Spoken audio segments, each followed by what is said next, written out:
استغفار کرنے کے کیا فوائد ہیں؟ اگر کوئی شخص استغفار کرتا ہے، کائنات کا رب اس پر 6 انعامات کرتا ہے۔ ان انعامات کا تذکرہ کرتے ہوئے اللہ تعالی قرآن مجید میں اعلان کرتے ہیں، فَقُلْتُ اسْتَغْفِرُوا رَبَّكُمْ إِنَّهُ كَانَ غَفَّارًا يُرْسِلِ السَّمَاءَ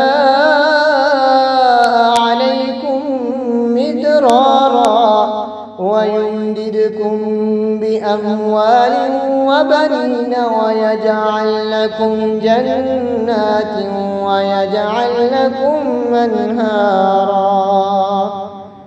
اگر کوئی شخص استغفار کرتا ہے، کائنات کا رب اس پر 6 انعامات کرتا ہے۔ پہلا انعام، کائنات کا رب اس کے گناہوں کو بخش دیتا ہے۔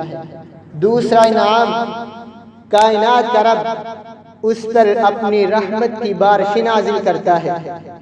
تیسرا انعام، اگر اس کے پاس مال نہ ہو، کائنات کا رب اس کو مال دے دیتا ہے۔ چوتھا انعام، اگر اس کے پاس اولاد نہ ہو، کائنات کا رب اس کو اولاد دے دیتا ہے۔ پانچواں انعام، اگر اس کے پاس باغات نہ ہو، کائنات کا رب باغات بھی دے دیتا ہے۔ چھٹا انعام، اگر اس کے پاس نہریں نہ ہوں، کائنات کا رب اس کو نہریں بھی دے دیتا ہے۔ لہذا ہمیں چاہیے کہ ہم استغفار کریں تاکہ ہم بھی ان انعامات کے مستحق ہو سکیں۔